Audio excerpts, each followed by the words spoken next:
session on the role of religion in the transitional process and in transitional processes.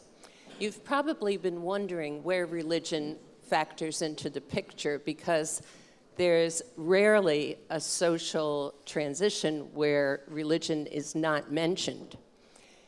Perhaps it's just in the popular imagination, but when we think of religion, or when many people think of religion, they think it's a problem solver, if not at least the place where problems are contained.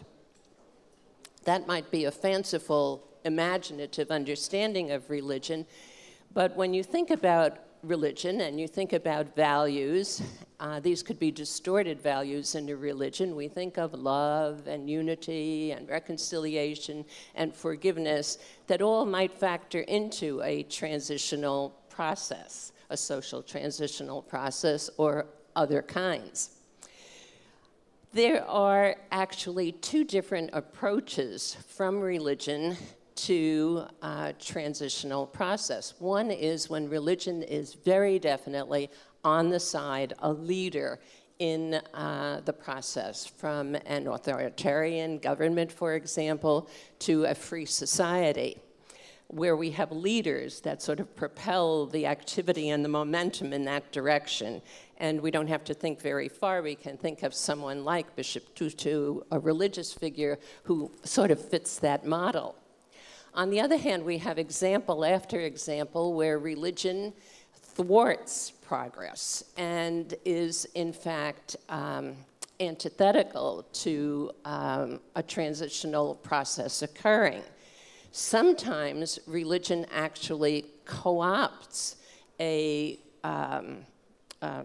situation, a status quo, and prevents progress from taking place. So we're gathered with a very impressive group of speakers today. I will introduce them to you one by one, and they will respond to this issue of where religion, religious societies, religion itself factor into the transitional process.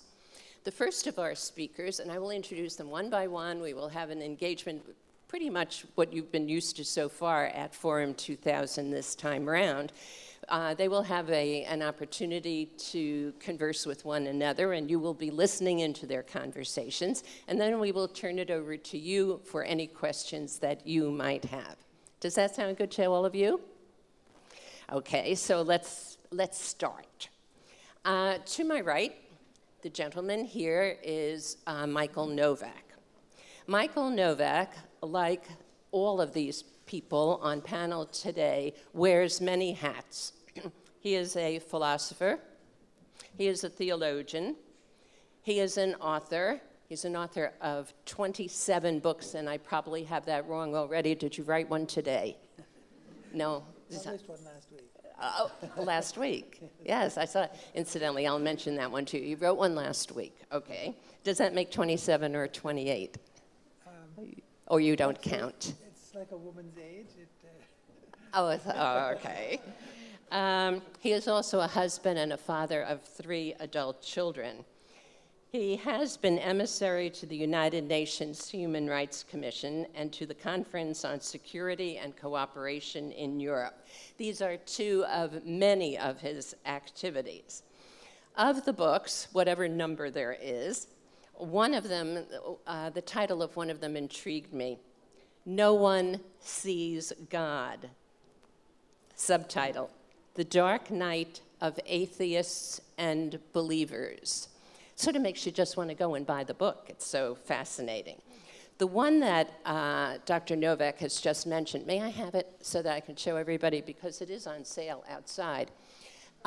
Writing from left to right. My journey from liberal to conservative. So once at the forefront of the liberal wing in the United States, Dr. Novak is now in the conservative column. Actually, he's a centrist in so many ways. You will enjoy what he has to say, I'm sure. For many years associated with the American Enterprise Institute. He is now a visiting professor at Ave Maria University in Florida, not very far from Naples, Florida, where the weather today is probably a balmy 82 with the sun shining. In addition to all these books, Dr. Novak has received 26 honorary degrees. Mostly these are degrees from universities and colleges in the United States, but also from international universities. He has agreed very graciously to start us off today. In the background, though, one of the things that we're going to be discussing is, of these two reference points, is religion or religious societies on the side of enabling social transformation, or are they on the side of thwarting social transformations? Just to kick us off and give us something to think about, Dr. Novak. Oops. There we go. Thank you very much, Doris. It's good to be with you again, and very happy to be in Prague. I've never been here without having an especially good time. And I don't like to use the word religion because there are really only 6 or 7. And generalizations don't work very well. So it's almost easier to mention them individually and speak. And then also, most of them are old and have a long history.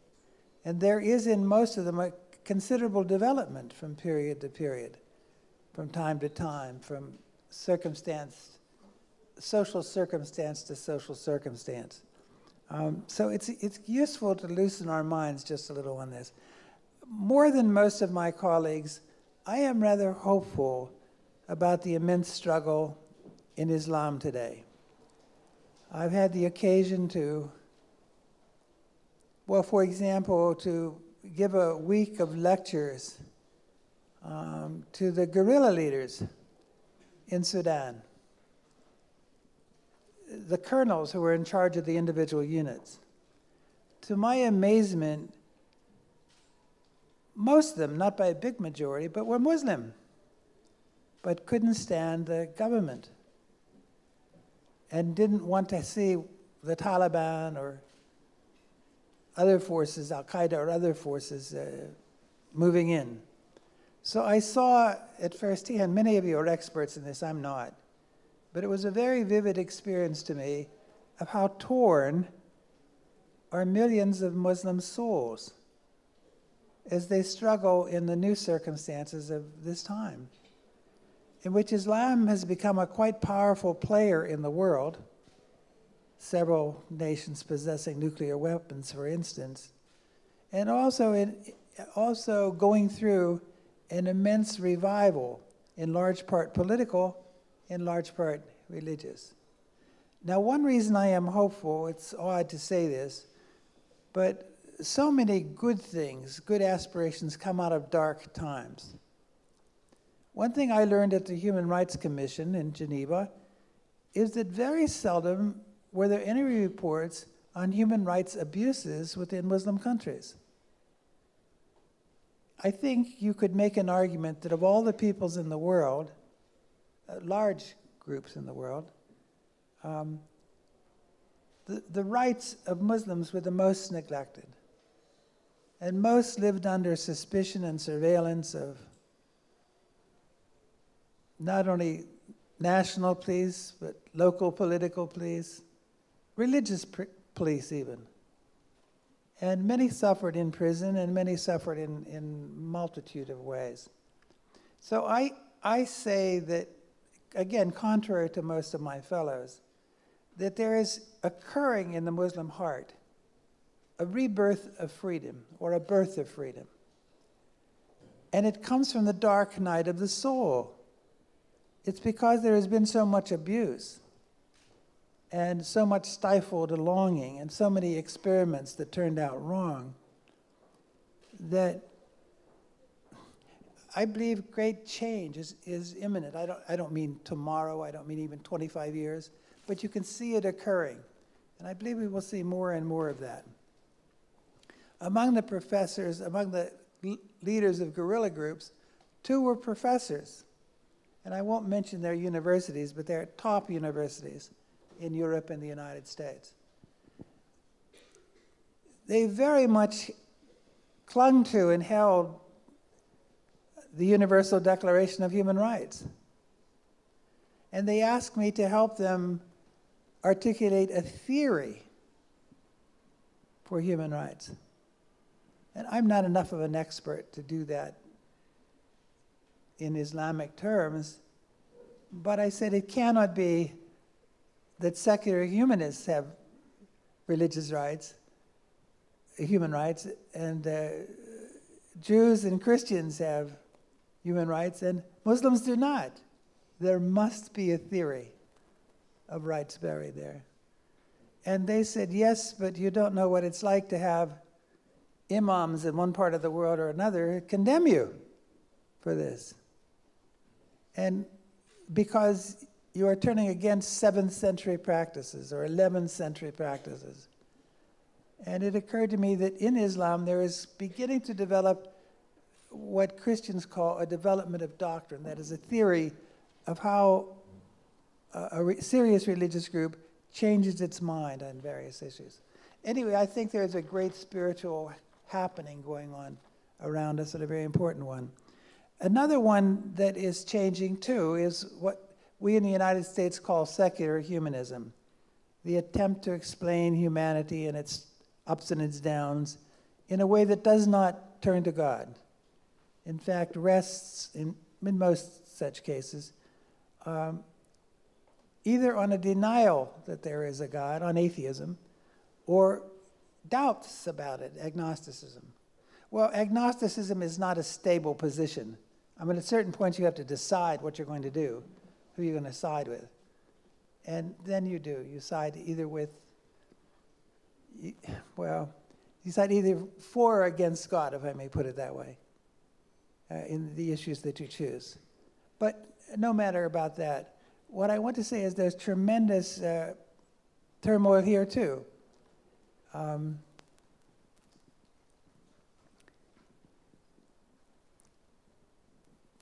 It's not easy for secular humanists to argue against moral relativism. That's almost the comeback that you get if you announce any other position. Well, that's just what you think. It's not what I think. And turn everything, well, that's your opinion, that's my opinion. There's nothing really true, and nothing really. But what you surrender when you do that, what you surrender is the ability to say, this is right and this is wrong. Why is truth-telling better than lying? If everything is, well, that's just your opinion. I could give you many examples of that sort of argument going on. But you see, secondly, it's very hard to give a convincing answer about human rights, about something that is inalienable, that belongs to each person. And it's founded on what? On a world of chance, a world that grew by a throw of the dice and proceeded through a blind and aimless evolution. It's very hard to do that. So it's increasingly difficult for the secular humanist to provide a defensible ability to discern decline from progress, moral decline from moral progress. A third deficiency, and I'm quoting a number of secular humanists in speaking this. I'm not saying something from outside, but from inside.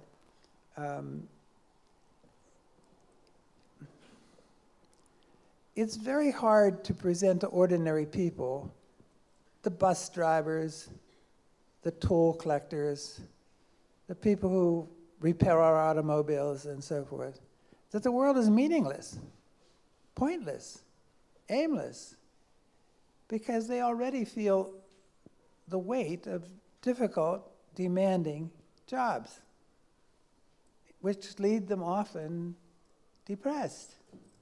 They need to hope. They need to have a sense of dignity in what they do, and to face a meaningless world is much too cruel for them.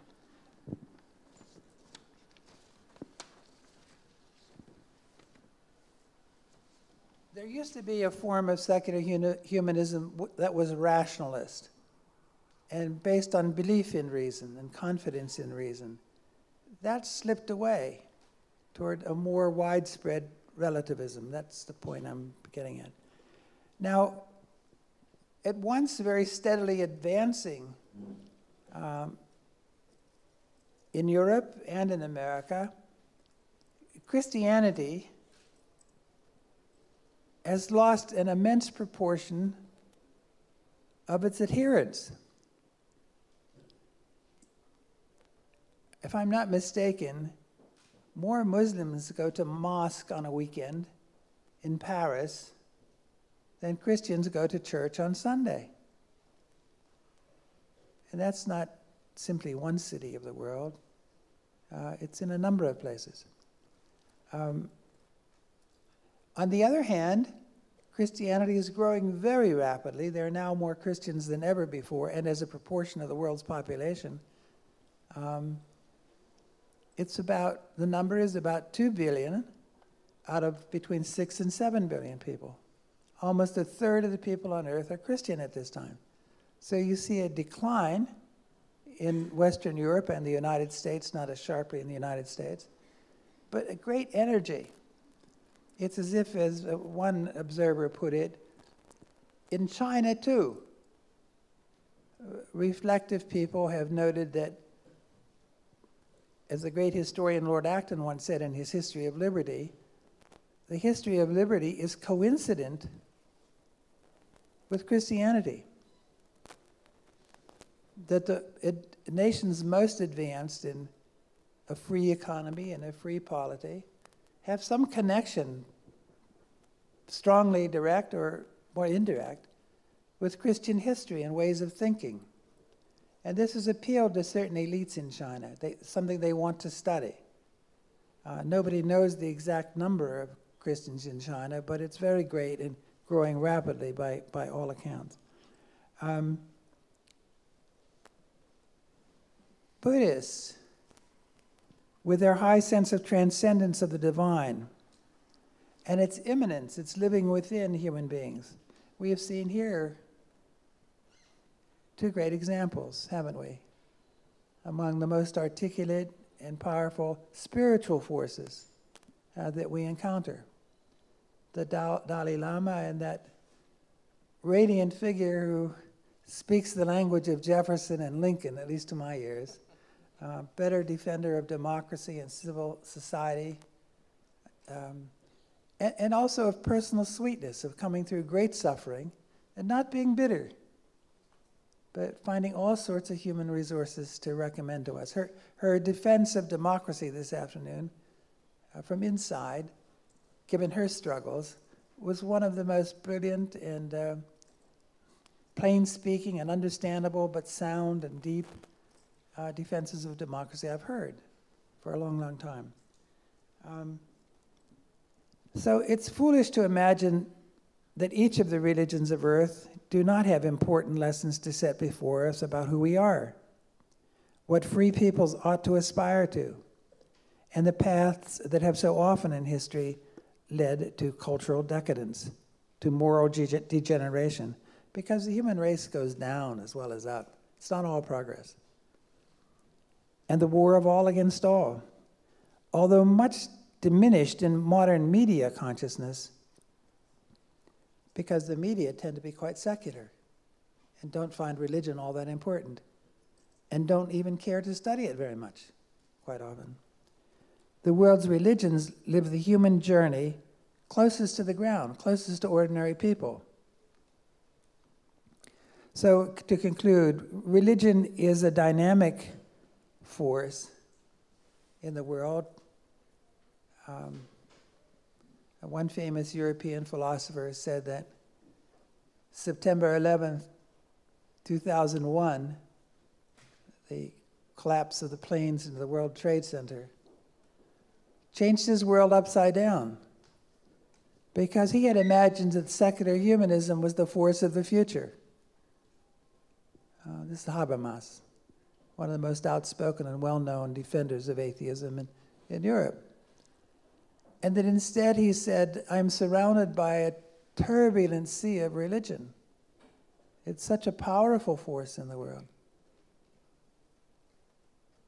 that I wondered about the survival of secular humanism and its loss of morale, loss of the importance of its own identity.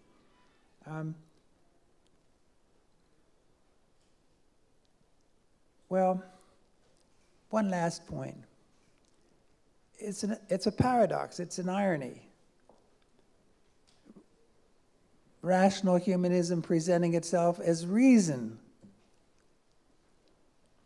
And today, in the world, in a number of places, but particularly this was true of Pope John Paul II and Pope Benedict, no greater defenders of reason were available. While in American universities, much was being taught about relativism and even nihilism, here were two popes speaking most strongly about the role of reason and even the necessity of reason to correct the excesses of religion. Religion can't survive, can't prosper without reason. And it's just odd, isn't it, to find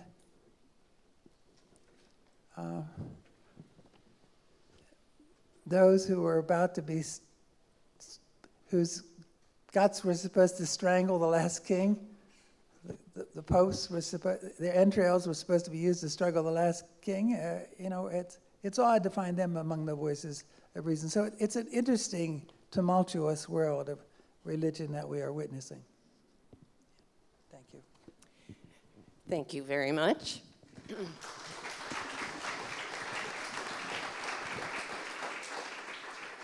One of the things you've done is you've given us a very good, interesting sweep of the positive progress that religion is part of in a transitional process. I think we're going to get a different flavor for this, and what we've done is we've allowed Dr. Novak sort of the first talk to be longer than the others that you're going to hear so that we could have more conversation among the speakers and with you later. Our second speaker comes from India, Dr. Mukherjee, and like our other speakers, he wears several different hats. He is a journalist. He is the opinion editor of the Telegraph newspaper in Calcutta. He is an author, and he is an historian with a PhD from Oxford University. As an author, I looked over the titles of his books, and these are the words that appear in his titles consistently: rebellion, resistance, revolt, violence. So we're about to hear a very, very energized talk. Dr. Mukherjee has been a professor at the University of Calcutta, at Princeton University in the United States, at the University of Manchester, and also at the very beautiful University of California at Santa Cruz. This is his 5th visit to Prague and his very first visit, that's right, first visit to Forum 2000. So we all welcome you here to Prague, but especially to Forum 2000, and we hope that a return visit is in the offing. Thank you so much. It's a privilege to be here. I would just like to add as a passing trivia that while rebellion, resistance, revolt, violence predominate my bibliography, all this is overwhelmed by the presence of another book. I edited the Penguin Gandhi Reader.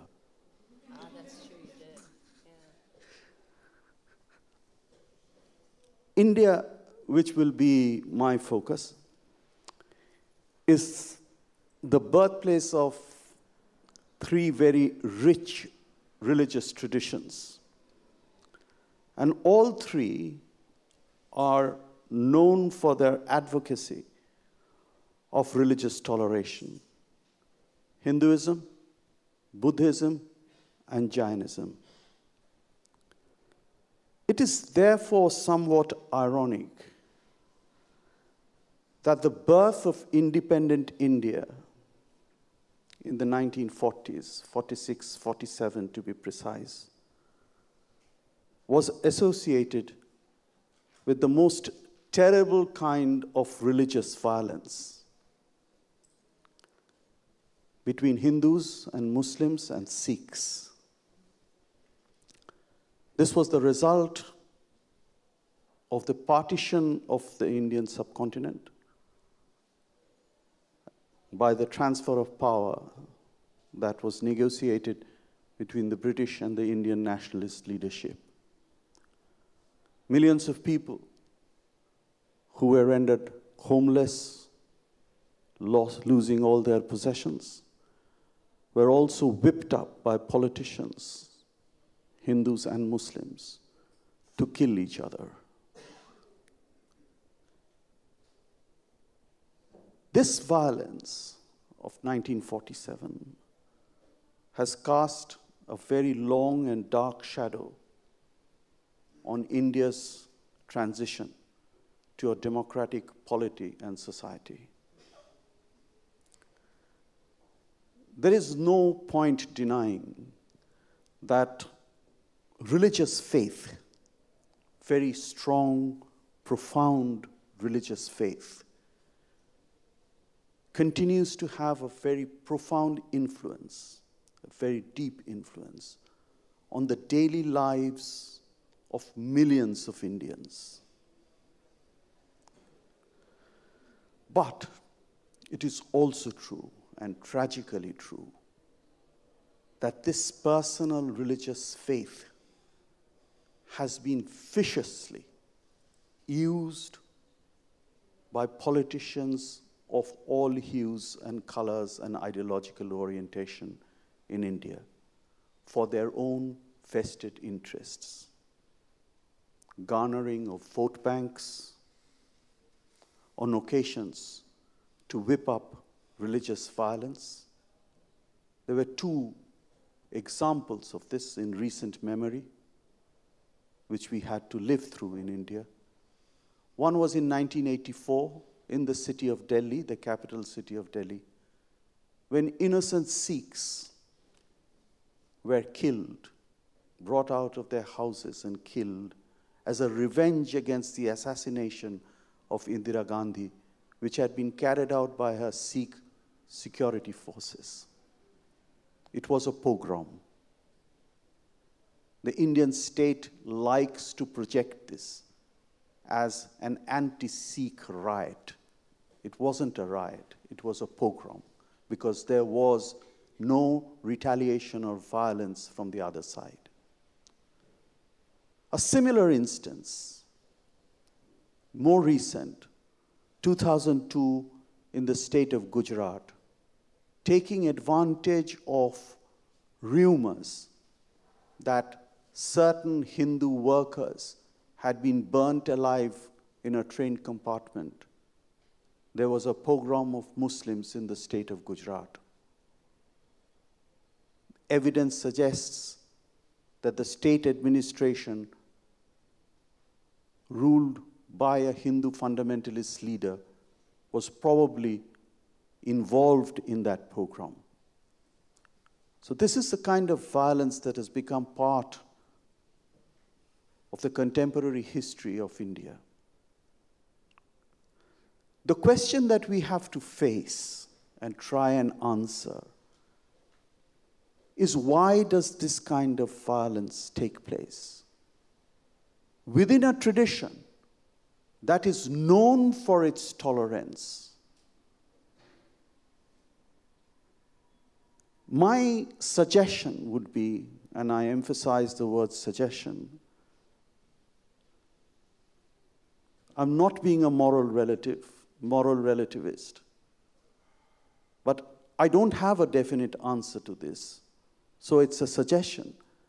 My suggestion is that this is happening because of two great fault lines running through India's democratic process, India's democratic body politic.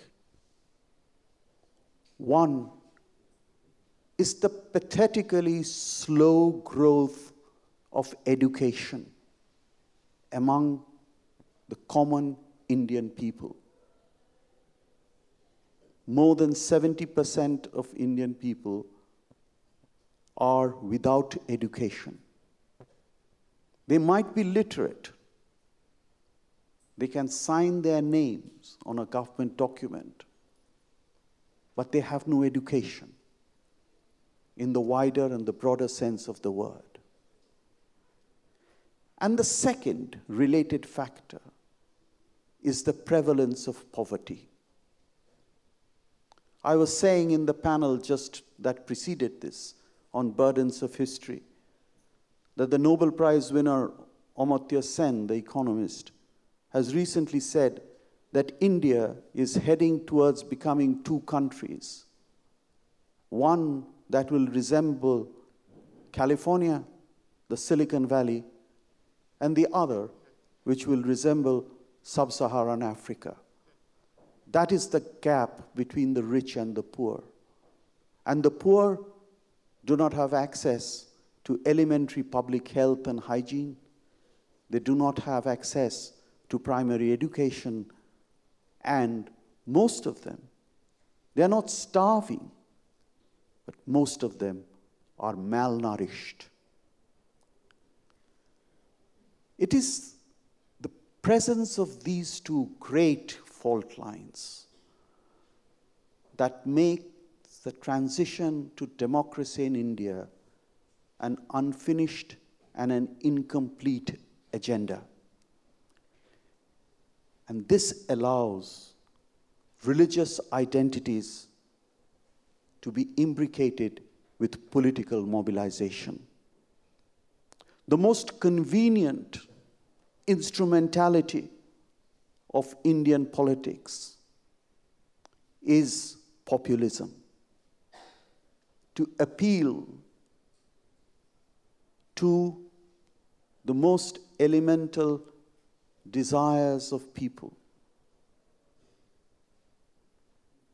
You are a Muslim, I will see to it that your religion, irrespective of what is happening around you, will be protected. It's your Muslim interests that will be preserved and furthered if you vote for me. Somewhere else, if you're a Sikh, your Sikh interests will be promoted. If you're a Hindu, you're the majority of this country. It's your right to rule this country. So do not have any tolerance towards minorities. India is not a pluralist society. So goes the message from Hindu majoritarian fundamentalist leaders. This is one face of populisms. I could give you examples of other kinds of populism, including providing monetary subsidies. In India, we live, all citizens of India, we live under two kinds of threats. One is the threat of violence from the majority community, the fear of majoritarianism, and as a complement and a consequence of that, the fear of Islamic fundamentalism. Muslims are the second largest population in the country. So this coming together of populism and religion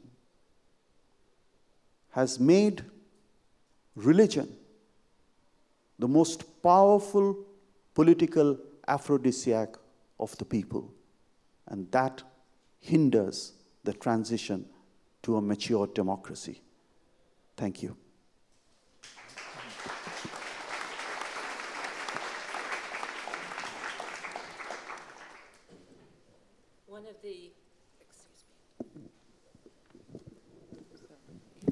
One of the great advantages of coming to Forum 2000 is gaining perspective that one otherwise does not have.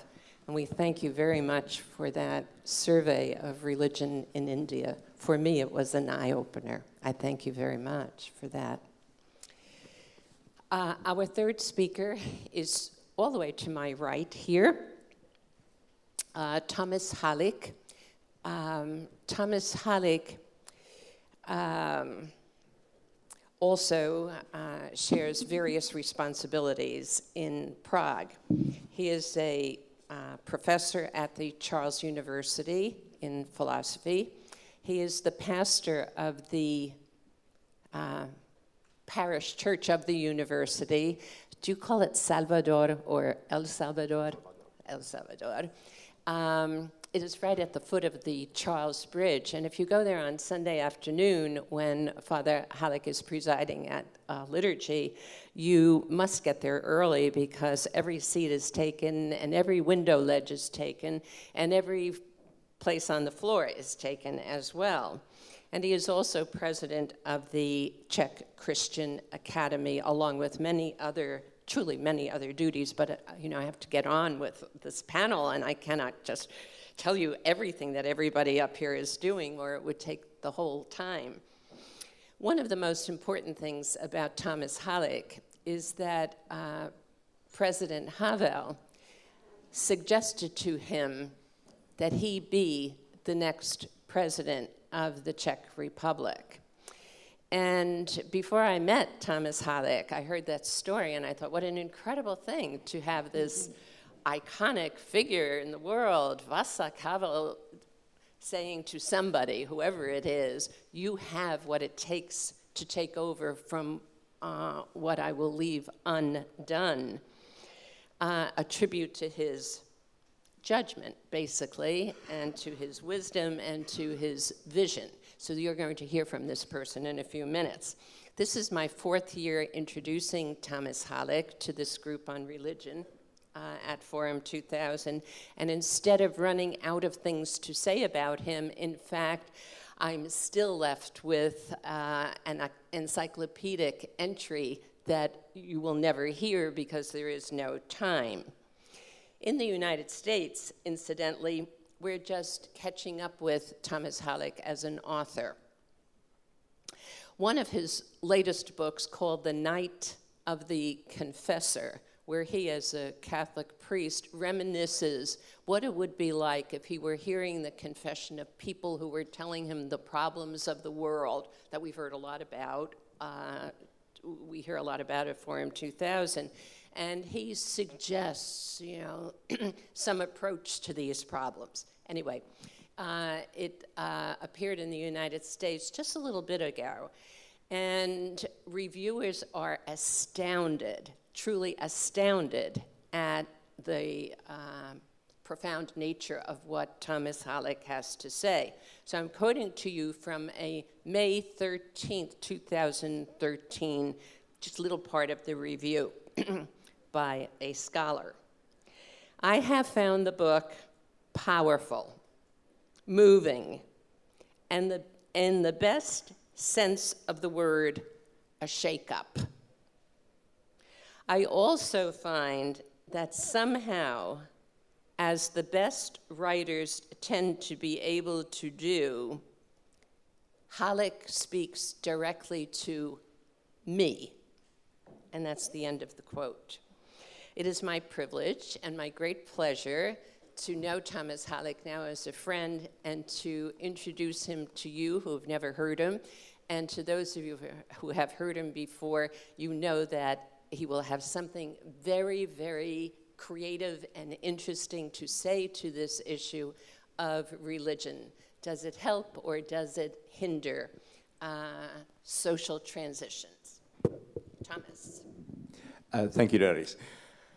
In our discussions at this conference in last years, we have frequently convinced ourselves how difficult it is to speak about religion, particularly when we have only a few minutes for our statement. Religion is a very complicated and ambivalent phenomenon, full of paradoxes in history. Religion rapidly changes in various historical and cultural contexts. Its social and political role also changes. The experiences of recent decades have led sociologists and philosophers of religion radically re-evaluate the old simplifying paradigms, stereotypes, and prejudices. Also, the old concept of secularization. Religion can no longer be underestimated.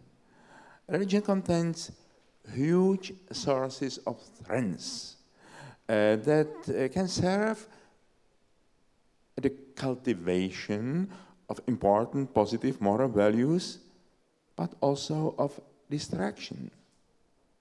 One and the same religion, one and the same church can serve both to repress freedom and to defend freedom, to spread violence and to prevent violence.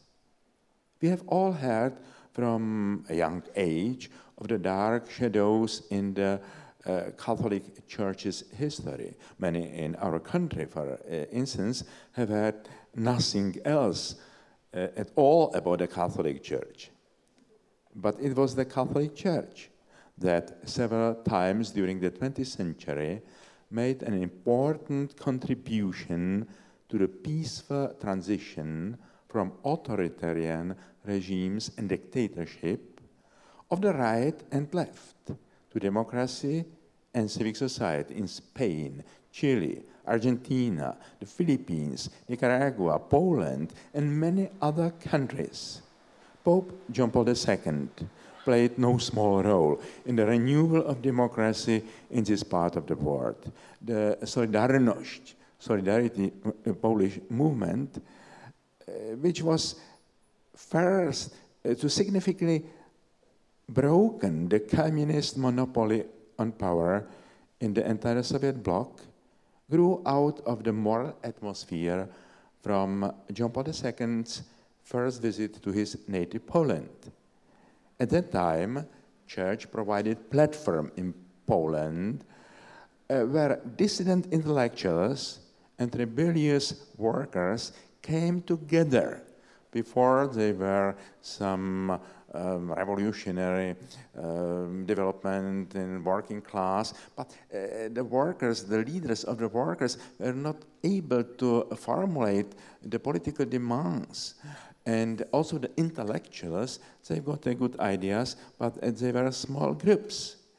And then, in Solidarity movement, they united. Also other Christian churches have aided the transition from authoritarian regimes to greater freedom in various parts of the world. The Protestant church in East Germany, also the president of the German Republic was a Protestant pastor, and the Anglican Church in South Africa and so on. I believe that the Church will soon play a similar role in Cuba, and let us hope in the fall of other dictator regimes, for instance in North Korea.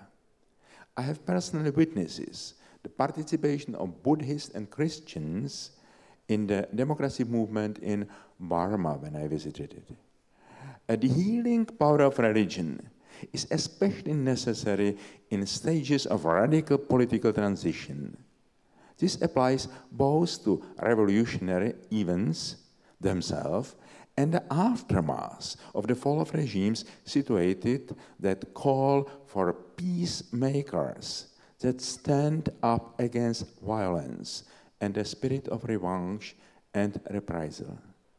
However, healing the scars of the past is a lengthy process. And it is just here that faith-based communities can achieve much more that is beyond the power of politicians.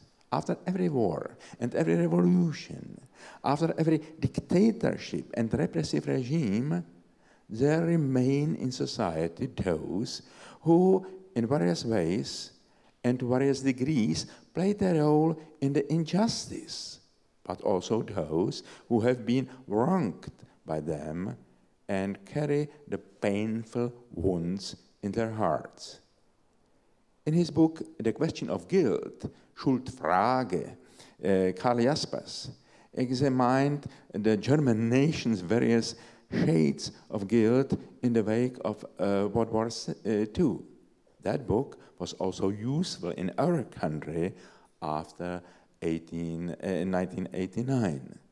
There is guilt which belongs in court, but there are many more subtle forms of participation in evil from those who, in good faith and naivety, allowed themselves to be stupefied by propaganda, to the passivity of the majority of the population. This is where religious communities can and have played a morally therapeutic role. Christians who take the teachings of Jesus seriously ought to be experts in reconciliation and forgiveness. Forgiveness cannot be confused with making light of guilt. The process of reconciliation involves the courage to confess before God, oneself and others, one's guilt, and the ability to name it and to ask forgiveness. Yes, a certain form of repentance and reparation is fitting here. A person cannot achieve this alone. The understanding of others is necessary in every phase of this process.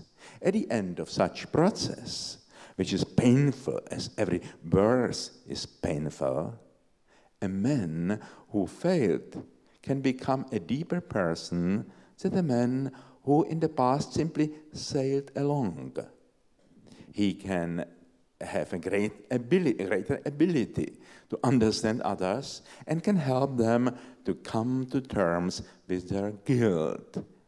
I remember acts of reconciliation between Czechs and Germans, especially the Sudetendeutschen, that with a distance of almost half a century took them back to painful events of the war and its immediate aftermath.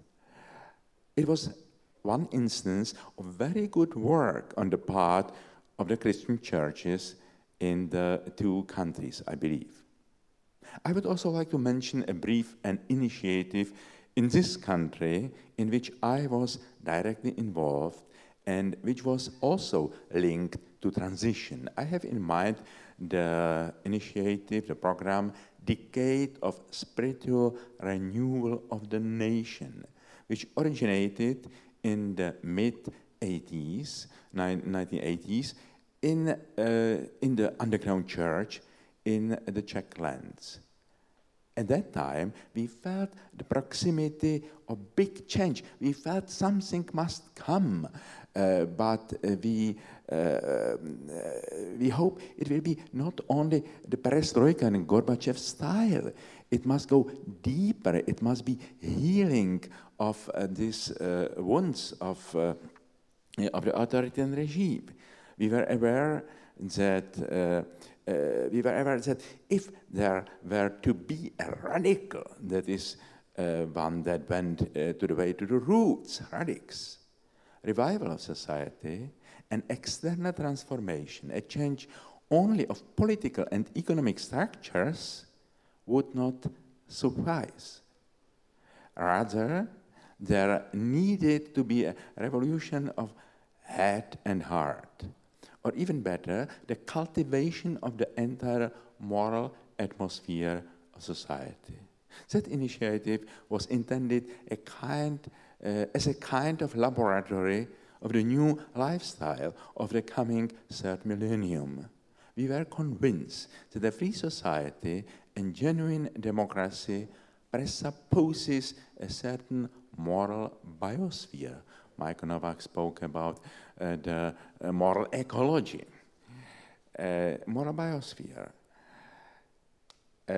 because and a certain climate of shared values. The democracy is not just a system of government, but a certain culture of human relations. That plan was only realized in small part. Today, however, we see how necessary just a spiritual dimension is for civic and political life. Thank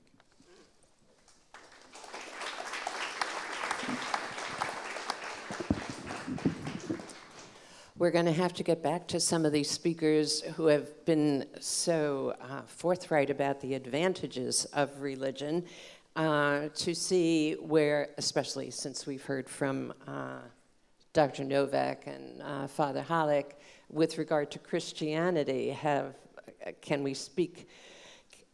Can we identify what stumbling blocks are involved when Christianity, and in particular Roman Catholicism, does not advance progress and in fact becomes an instrument of stability for authoritarian regimes? We can get back to that later, okay? You've been so patient, waiting for the chance to speak. To my left here is Bishop Anba Damian.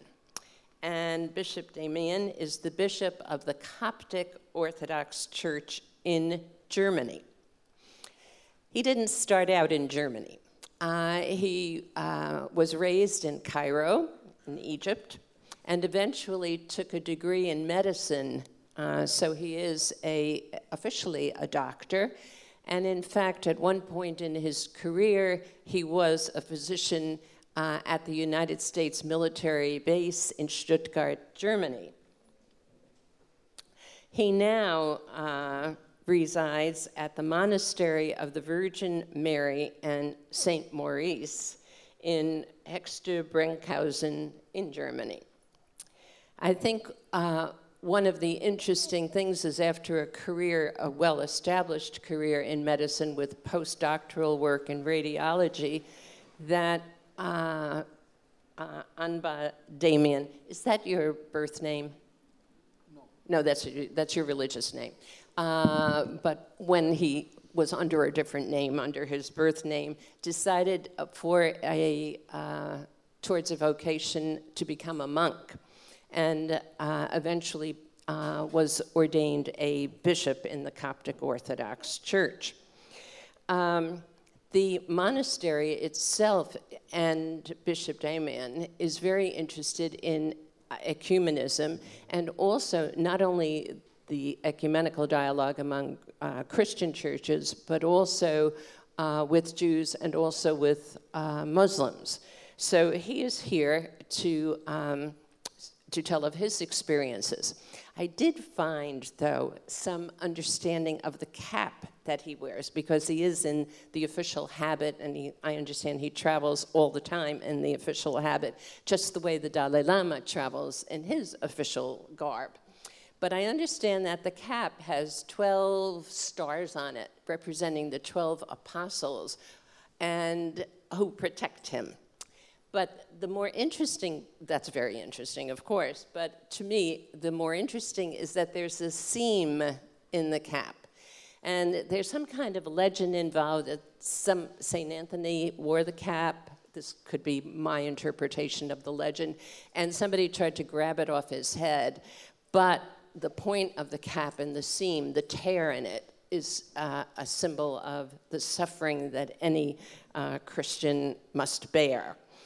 So with that little introduction and your first visit to Forum 2000, having been here in Prague before, you have a rapt audience eager to hear what you have to say about religion as a force for good or a force that thwarts good when the transition process is at stake. Thank you very much for this very thorough introduction. On the behalf of His Holiness Pope Tawadros II, I would like to greet you, who would like to come personally, but because of the situation of the Church in Egypt, that was not possible. It's a great privilege and honor for me to attend for the first time this very honorable Forum 2000. Dealing and inviting the Coptic Church is very important. Dealing with the Coptic Church is dealing with the roots of the Christianity in the Western country. That's why it is very important, the participation of this church. It is very unique. The word Coptic is derived from the Greek word Egyptus and means nothing but Egyptian. We are very proud being Egyptian because you read the word Egypt in the Old Testament and the New Testament. In the Old Testament, you read the word Egypt more than 480 times. We received the Holy Family in our country. We would like to say we gave the Holy Family the right to be asylum in our country. We know what Herodes wanted to do with Jesus Christ. Jesus Christ came to our country, Egypt, and stayed more than 3.5 years. In the middle of Egypt, he consecrated a stone to an altar. That is to say, the fulfillment of a prophecy from the Old Testament. Isaiah 19:19. In the middle of Egypt, there will be an altar for the Lord. That is to say, Der el-Muharrak, or Monastery of St. Mary in Asyut, in the middle point of Egypt. Egypt is the origin of the monastic life. We have heard something about St. Anthony. Egypt is also a martyr church. There is no other church all over the world who sacrificed so a big number of martyrs like in Egypt. That's why we have our own calendar, which we call it martyr calendar. You will be surprised to know that it starts on the 11th of September. This is beginning of the church year, of the calendar year or martyr year. On that day, with the year 284 after Christ, Diocletian started his government, and with that time started also shedding blood of the Christians. Blood of the people is something like seeds of the church. So it was something like a revitalization of the church, and the church started to grow. We have many martyrs, like St. Maurice, who is very well known in Europe and also in Switzerland. We have 7 sacraments like the Catholic Church. We have our Bob, who is successor of St. Mark. In our church, the priests are allowed to marry. We suffer in our country, Egypt. Egypt was a Christian country till the year 635 after Christ. The Muslims started to come from Saudi Arabia. They started to grow in number. With the year 1000 after Christ, the percentage of the Christians in their home country was exactly 50. Now we are about 20%, the whole population. The government is giving always lower percentage. But the mere fact that Christians are still existing in Egypt is to be considered like 8th world wonder. We are still existing in Egypt, but because of the political situation, many Copts intend to leave their countries. Now we are talking about a universal church. We have communities all over the world, in America, Canada, Australia, in Europa. In our home country, we live like citizens of the 2nd or the 3rd grade. We suffer. We don't have protection, and we don't have rights like our sisters and brothers from the Muslims. If we consider the time from 1970 till now, we find a chain of aggression against Copts. In no single case one of the criminals have been punished or judged. So we don't understand why. We think because the Quran and Al-Sharia are to be inspired. That's why no single one is to be banished as long as his victim a Christian. The images which we have seen on the 25th of January 2011 in Tahrir, where the young people, Christians and Muslims, the so-called Facebook generation, they started to raise hope in our hearts. That is Egypt, which I know. That is my home country, where I feel proud being Egyptians. This wonderful movement, this very beautiful flower or plant, started to be infiltrated through Salafist, Muslim Brotherhood, and also the army.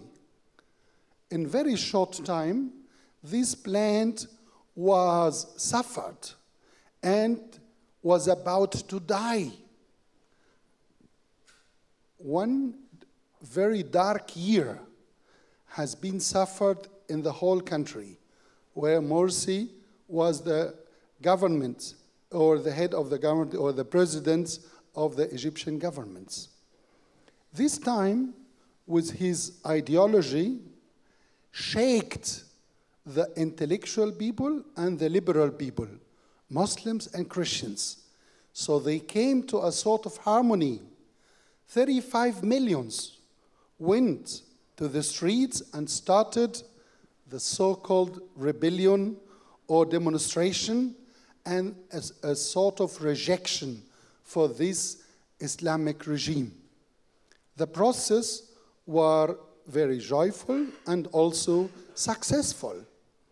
Now we have a government where we believe this is the right way for Egypt. Now we have the feeling that we are not alone in this country, but we have liberal, we have intellectual, Christians and Muslims who are working in harmony. We hope that in the very near future that all people might be dealt with in an equal way. As the president of the University Al-Azhar, Ahmad Al-Tayyib, he is now the Grand Sheikh in Egypt, came to Hamburg a few years ago to give a lecture under the title Tolerance in Islam. I told him, I hope we enjoy religious freedom in our country. Everybody has the right to choose or to change his religion or her confession without being punished and without being congratulated for his decision. We have to have the right to choose or to reject, to change or to stay as we are. So this is my hope, and I am looking very positively in the future where we can live and let others live. We don't have political ambitions. What we want is just to live in peace and not to live in pieces. That within 4 days, 96 churches, historical churches, are burned. This is something terrible. We cannot find an explanation for that. Our ladies who don't have head coverings are in big danger. Now, many people are obliged to leave their home countries. Many people who are rich are put under pressure that they have to sacrifice a big amount of their treasures, otherwise they lose a kid. On the daytime, many business people lose all their heritage all of a sudden. Now the church is confronted with a very serious situation. So it cannot cope with all problems now.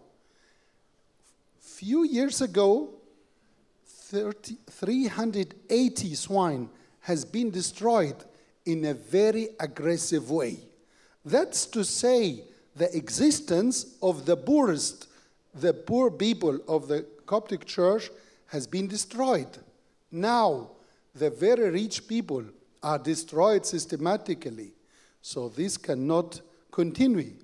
We are looking forwards, and we hope that we enjoy support of the Western countries, and we would like to remind our mother country, and we say, Egypt gave the rights for the Holy Family to stay. Now the successors of Jesus would like also to live in their mother country in peace. Our Bob Shenouda said to us, Egypt is not only a country where we live, Egypt lives in our hearts. So I hope that Egypt is getting the historical role as we know, as we grow in, and I'm very sure that the Lord who wrote in the Old Testament, Isaiah 19:25, blessed be Egypt, mine people. I trust the Lord, and I'm looking forward to live in my home country in peace. Okay.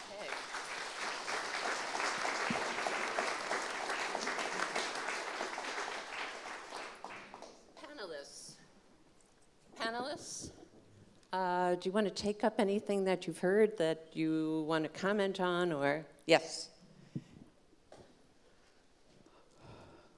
As the only non-religious person in the panel, I have a question for Dr. Novak. I'm a humble secular humanist. I'm a bit puzzled why you think that secular humanists believe in a meaningless life. I say this because all secular humanists are not atheists. Atheism is a subset of secular humanism. Some secular humanists are atheists, can be atheists, but not all of them are. So to say that secular humanists believe in a meaningless life leaves me a bit bewildered. Maybe you would add clarity. When I was younger, that was surely the case. The emphasis was on humanists. And I read a great deal when I was younger about a sentence of Albert Camus that belief and unbelief were so close in actual practice, particularly in his book, The Plague, the great doctor who sacrificed his life for others,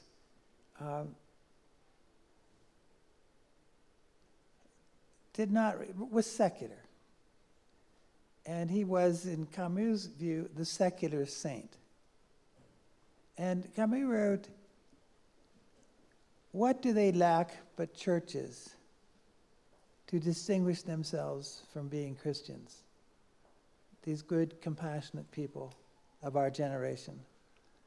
And so I grew up with a great respect for secular humanists, and I thought my life would lead me in the direction of trying to open much clearer dialogue on that front.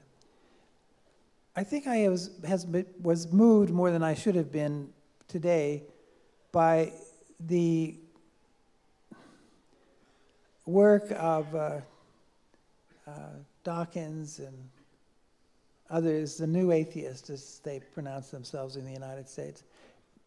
And I know for a fact what you say is true, namely that the largest proportion of secular humanists do not call themselves atheists. And even those who do actually believe that there is an intelligence and a dynamism available throughout the world, which is why science is possible.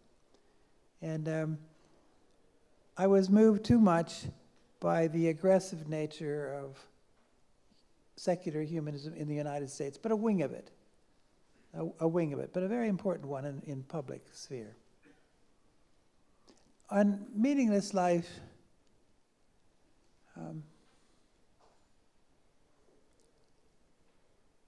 look, no one sees God.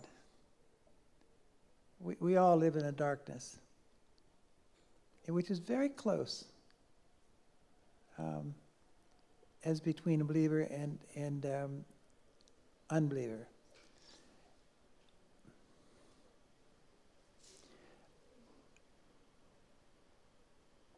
But Habermas and other thinkers who think of themselves as atheists have said that more than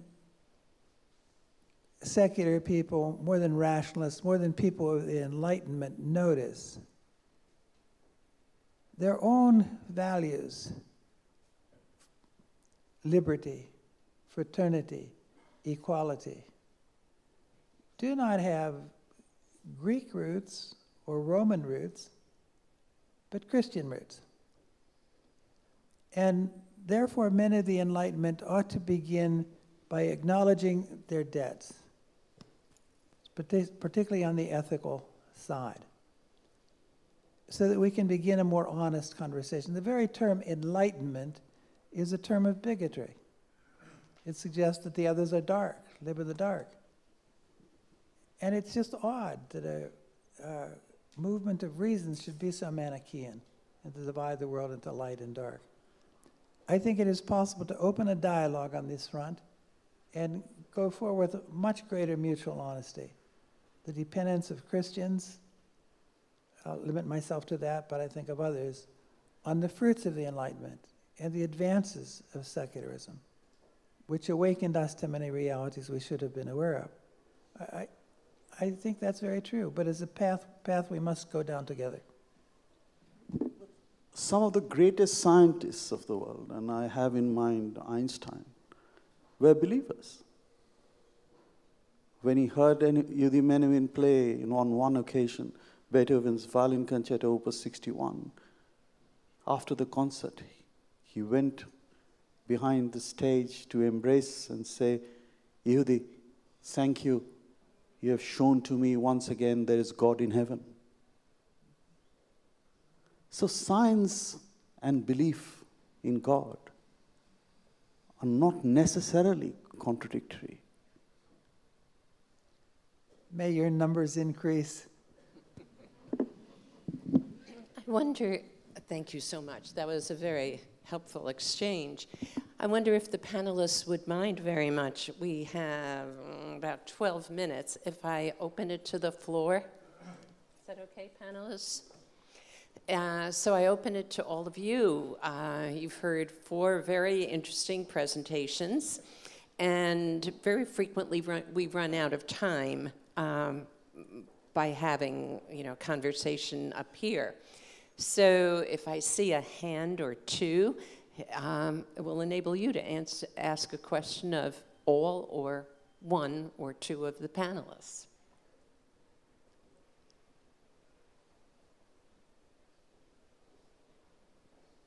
No issue is more frightening than religion.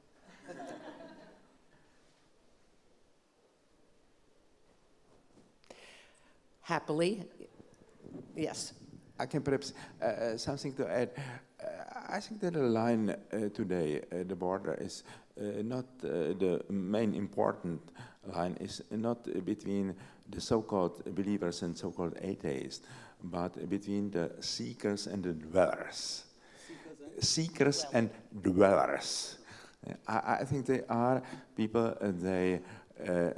between the open-minded and the closed-minded. And many so-called atheists are denying their own concept of God, which is sometimes very problematic. If somebody tells me I don't believe in God, I ask him, and how the God looks like in which you don't believe. And then I must say thanks to God that you don't believe in such a God. In such God I don't believe either. And then he said, I'm not a stupid materialist. You know, I know that something is among us. And so this somethingness is the widespread religion in this country especially. Something must be. I don't believe in God, but something must be. But it is the challenge for hermeneutics, to interpret what is this something. And they are people that are identified with the old tradition without any doubts and questions. And then they are also the atheists that are militant, and they are the fundamentalists. But in between, they are the people they are seeking. Also the believers, they understand their belief as a way, as a path, as a seeking. And also some secular humanists, they have the open-minded secular humanism. It was Václav Havel was this type of secular humanist with the transcendental dimension. Yes, in continuation of that, I would also like you to elaborate a little bit about mysticism, which is a part of the religious experience of all religious traditions. Of course. And again, with due respect to Dr. Novak, there are mystics who actually say they have seen God. Mm-hmm. Whether we take them at their word or not is a different matter altogether. But it is part of their experience. It's part of their religious practice as well. I mean, there are enough accounts of mystics in all traditions. And finally, the seeker, the Buddhist tradition, for example, is just a tradition that indicates or suggests a path that all individuals can follow and seek his or her own truth. But you know, there's also a problem that sometimes the Buddhism today and the Hinduism today is much influenced by the Christian tradition and by the Protestant liberal tradition. When I'm listening to His Holiness Dalai Lama, it reminds me more the Unitarian Church than the Buddhism. And I have the experience with Buddhism in Japan and Burma, but it has nothing to do with this secular humanism of Dalai Lama. It's going to be heresy. It's going to be heresy today in Forum 2000 to say it, but I do suggest for Buddhism, read what the Buddha taught rather than anyone else. Because sometimes the people in Europe, they call themselves Buddhists.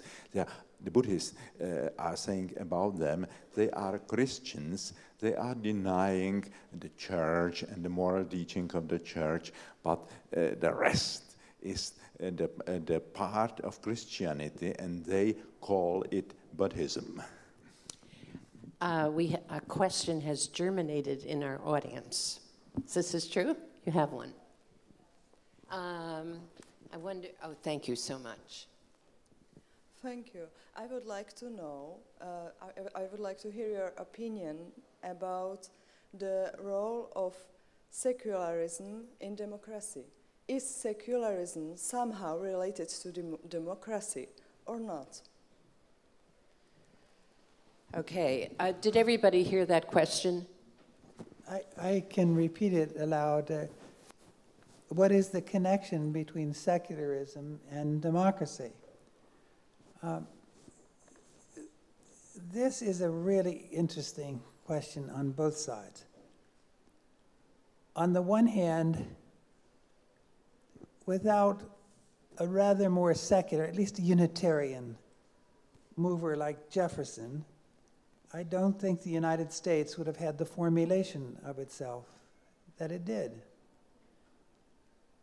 Although on the other hand, the particular secularism of Jefferson, and I think this is applicable in other countries too, has in it, as Habermas suggested and first opened my eyes to, certain relatively unexamined beliefs like liberty, fraternity, equality. Where does equality come from? You do not find it in Greek or Roman thought. It is a view that comes from the fact, the Jewish Christian view, that God does not care about any of your pretenses, any of your so-called advantages. He sees you to your heart. And in this we are all equal. There's neither slave nor free, etc. So what I would like to see is greater honesty on both sides, both on the secular side to see what it has borrowed and acknowledge it, and on the Christian side to see how often secular people were a spur and a model to follow. I don't imagine a future of liberty without both. I think we must distinguish between secularism and secularity. Secularism is an ideology. Secularity is the historical fact. And secularity is the child of Christianity. It's a Christian phenomena. It's the desacralization of the nature. It's fruit of the biblical concept of nature, that nature is not full of gods and so on. It's not God. It's a gift to man. And also the secularization of the political power begins in the Hebrew Bible, and it's developed in the prophetic tradition in Christianity. So the secularity, the John Paul II and the Pope Benedict called it the healthy laicity. And this is something which is very important and which is at the beginning, unwished child of Christianity. And I think now is very important to have a dialogue between this secularity and Christianity, because they belong together and they have some sort of complexity. The secularity which turns back to the faith, and Christianity became very special religion, and sometimes intolerant religion. But also the faith and the Christianity which turn back to the secular tradition tend to fundamentalism. So I think they need each other, and European culture is an experiment of living together, because secularity was born from the Christian tradition, and now the Christianity is used to live in the context of the secular culture.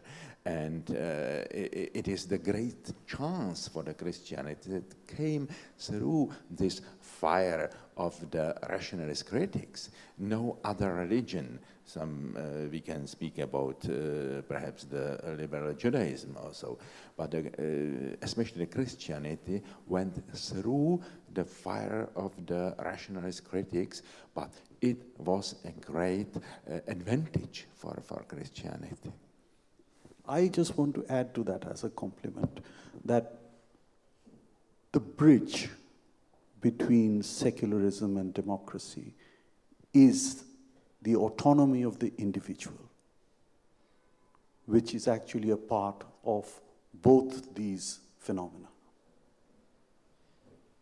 Well, thank you all for this exhilarating conversation. Thank you for sparking that question at the end that brought an awful lot together.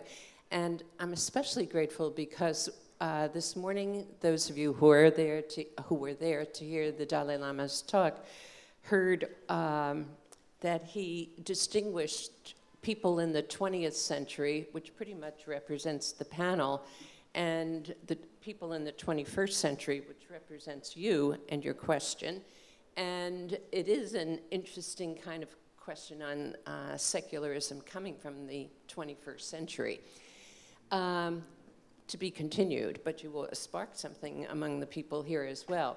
I thank you all for your presence this afternoon and this evening, and thank you very much, panelists, for your very informative input into the conversation.